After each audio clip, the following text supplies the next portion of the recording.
like 6 of us trying to plug up all the holes using all our fingers and toes, while the rest of the world stands by dancing and drinking and playing cards. There are a lot of people who could assist in some manner but do not. So part of my job, as I see it, is to find more people to be hands on deck.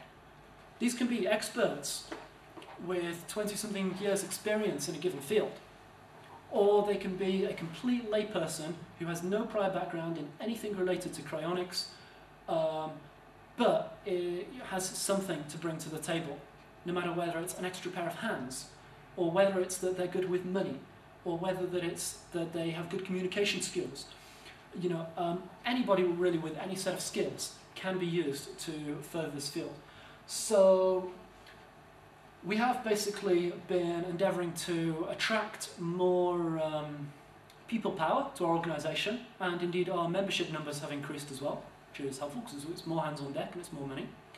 Our membership has increased. What is the current membership?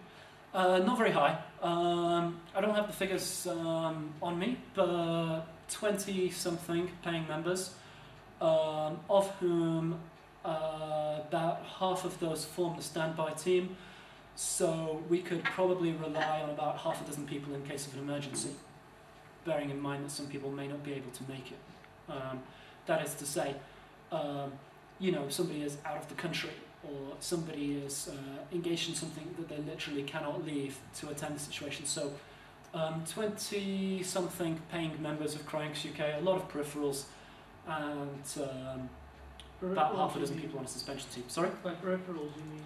By peripherals I mean people who have been members before, periodically stay in touch, like to hear about what we're doing, would in all fairness benefit from once again becoming more involved.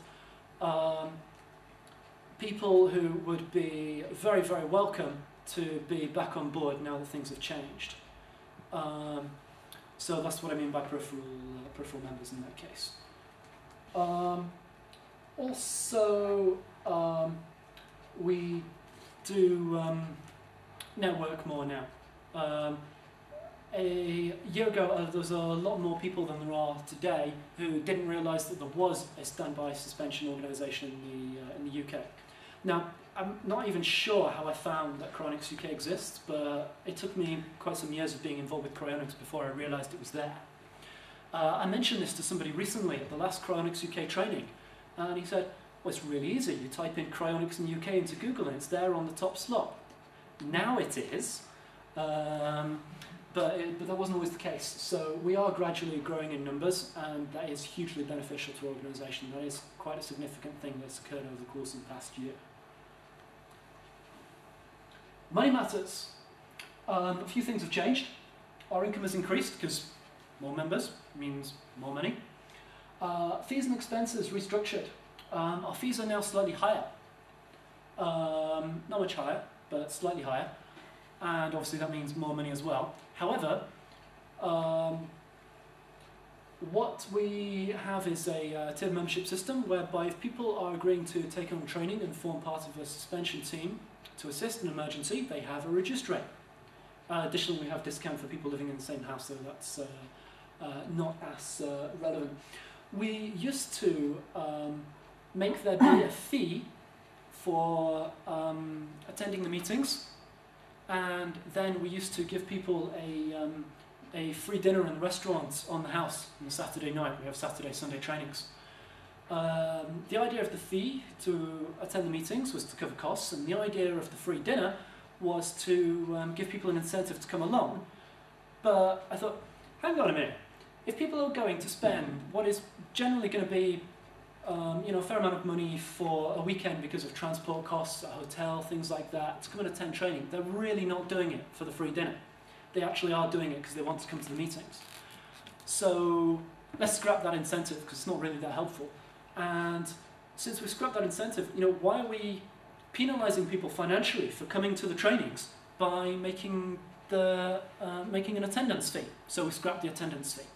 So the monthly dues have increased slightly, but the attendance fee for meetings has now been scrapped. All in all, people probably end up paying either slightly more or slightly less, depending on whether or not they're involved with the hands-on side of things. If they're not involved, but they just want to benefit from our suspension services, they'll pay slightly more now.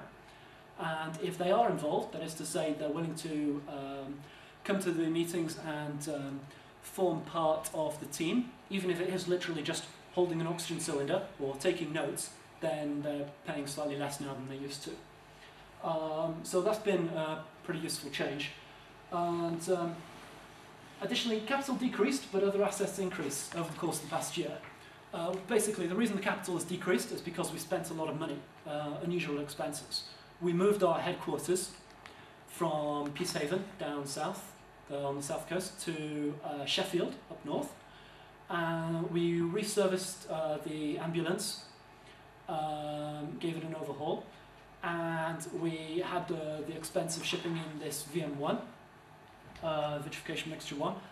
So we've had a number of unusually high expenses, so our overall capital has decreased, but other assets have increased because we've actually spent the money on things. That is to say, we have nicer facilities now, and we have the ability to perform the first stages of vitrification in the UK, which is a tremendous, tremendous advantage, and most certainly places us second only to mainland United States in terms of cryonics readiness. Organisation.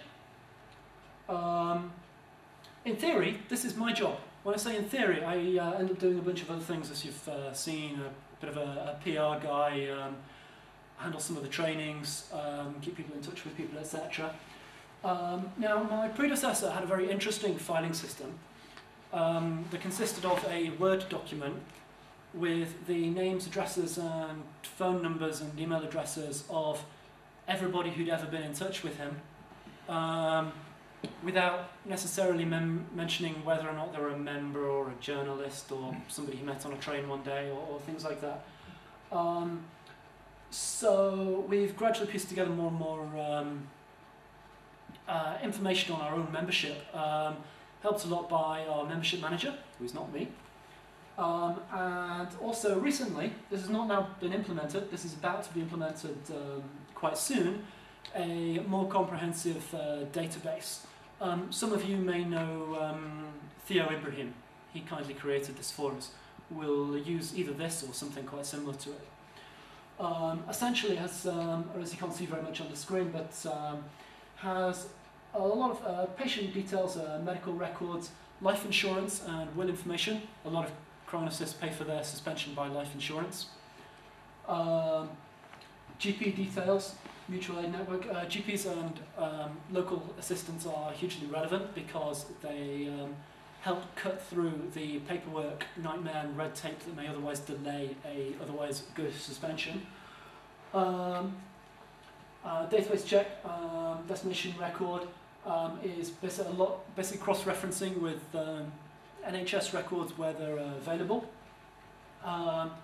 Ambulance, emergency medical services, basically details of the distance from the ambulance where it will generally be, time it takes to get there, details like that. And also secondary assistance. Should the proverbial hit the fan and there is for some reason a problem with the ambulance, you know what's going to happen in that secondary eventuality.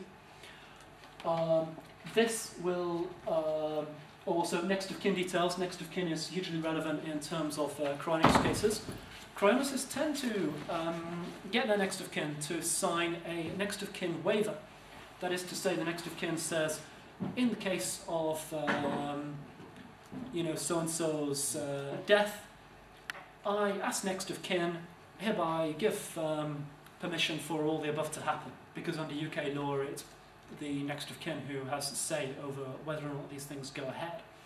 So that paperwork in theory cuts out the need to then contact the next of kin and get it again in writing and further slow things down. However, if you do have the next of kin on hand, a living, breathing person who says, hi, I'm the next of kin and I'm entirely on board with this, is entirely more helpful than a piece of paper signed however many years ago saying that the next of kin is on board with it. And lastly there, coroner's information. Coroner's again useful. In the UK, if you die without giving notice of doing so, That is to say, if a doctor has said, this person